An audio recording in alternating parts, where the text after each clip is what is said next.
The more people trust you, the more they're going to spend money with you. Watch this video and I'm really going to break down how customer service can make an incremental difference to your brand and business. Yo, what's going on everybody? Spencer Lyon here. For those that don't know, I started a brand called Gully Garms back in 2012. It was a vintage and streetwear inspired sort of clothing brand online. Last year I had to make some adjustments and unfortunately close it and reopen it. And I thought I'd want to come to YouTube to start giving value back of what I've learned over the 12 years. Now today's video is going to talk all about building trust with your customers. But why is that even important? Why don't you just upload products online, sell it in the condition it is, have next to no conversations with the people that try and engage with you, and just fling items out in your own intermittent way and hopefully as fast as possible? You can do that and no problem about it. But I'm going to talk in this video really truthfully and honestly about the importance of customer service. Certain things, if I didn't do it sooner, I would have had much bigger questions to answer for, especially as you start to sell more items and more people know about your brand. Most people think that customer service is just about putting please and thank you and saying nice words after an email, but it goes a little bit deeper than that with the way that you can actually help your customers to trust you more. Communication is kind of broken down into a few factors in this response: the pre-purchase, current purchase, and post-purchase. And they're three different incremental points. The pre-purchase aspect is for the person who's interested but hasn't purchased, and the post-purchase is once they've received it and what they think. Which three of those points, pre and current and post, do you think is the most important?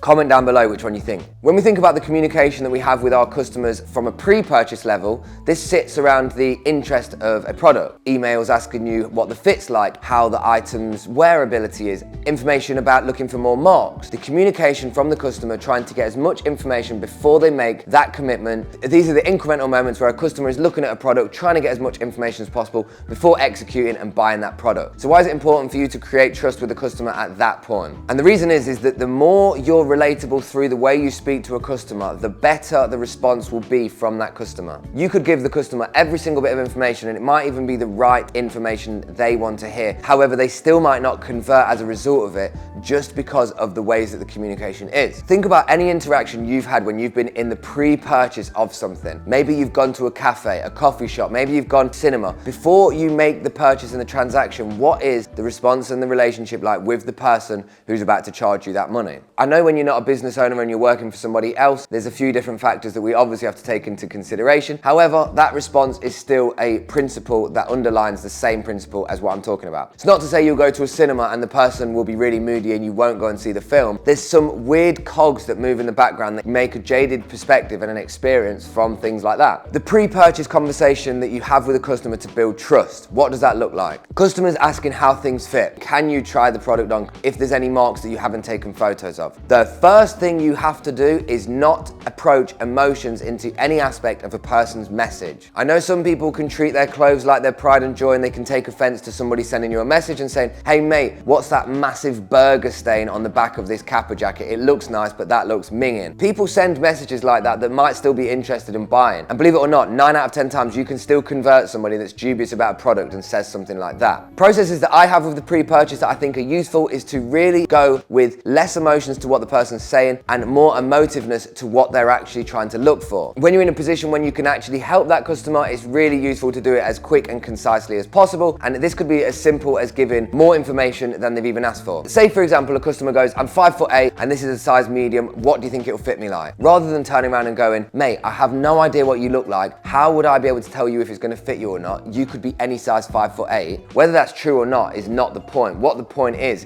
that the customer doesn't need to know your perspective on the way that they've approached the question. An attempt to that response would be, hi mate, so it is a size medium, and if I'm being totally honest, I think a perfect fit would be for a 5'10" person. However, being genuine, I do think that you could go for it in a nice, bigger, baggier look, and it would only be 2 inches baggy. It does have a really nice elasticated cuff feature, and what I like to do with some of my products is fold the elastic over and it gives a nice little hanging fit. That could be a way for you to have added more information that the customer didn't ask for. You've created a picture that they are now seeing themselves wearing the item. You're not saying this jacket would go really well with Carhartt jeans and it would go really well with the ones I'm selling, because that's upselling unnecessarily. When we look at the post-purchase, so the customer buys the hoodie, they go, you know what, let's do it. Let's connect with the hoodie, let's buy it. The way that you post communicate through the purchase is try to encourage them over that time that everything is going okay. Hi mate, I've just sent your parcel off and I spoke to the guy at the post office and he says 2 to 3 days max you'll have it, as they're on top of everything. And sometimes it's not a case of fabricating information, but it's just giving information where you can. Maybe you know on average that your orders through Every will take 2 to 3 days, so you can add that information even though that's not a conversation you've just had. It goes a long way, and the person that's purchased it always thinks that you're a genuine person because you've been honest and you've just tried to communicate with them during the time that they've spent money and they're waiting on their product. And the post-purchase conversation. Now, as the seller, some sellers might be like this, I'm not too sure, but once you've got the money, you don't care. You've got the money, you know, on to the next one. It's the conveyor belt of customers. Let's just move that one away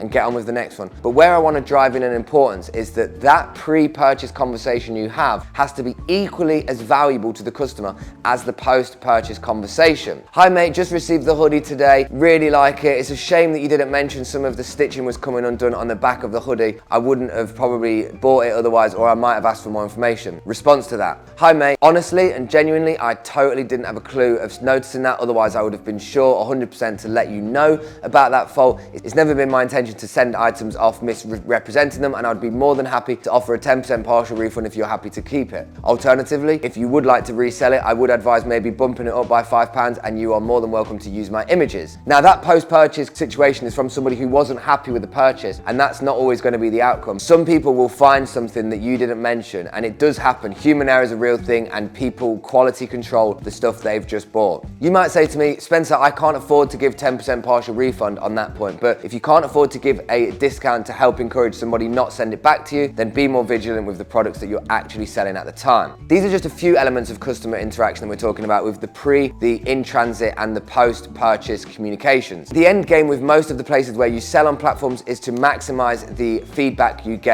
For every 10 sales you have, you want to really try and get 1 feedback from that, maybe even more. But realistically, not everybody is going to leave feedback regardless of what you say. It's always good to leave people feedback as well about your experience and to be genuine with that, and if you can, to try and give a one-of-one feedback to them. I sometimes find that when you use people's names in a review that you give back to them, that they're a bit more inclined to actually leave a feedback because they feel like you're talking to them personally. So when we look at customer care, personalization is a big aspect of it, making sure that the post-purchase communications are just as valuable to the customer as the pre-purchase communications, because that's what matters to them, the communication after they've purchased. Not before. Before, they know you're trying to get their money, but afterwards they know that you're trying to ease the situation if it is a situation. Guys, as always, feel free to drop a comment of any thoughts and feelings you've got about this one. If you want me to expand on any aspect of it, I would be more than happy to. Really think this one's a complex one in itself, and there's a lot of parts to this ecosystem, how you can actually strategize good ways of communicating with customers. I do have a Patreon. It's £4.50 a month if you want to get involved. It started this month, 2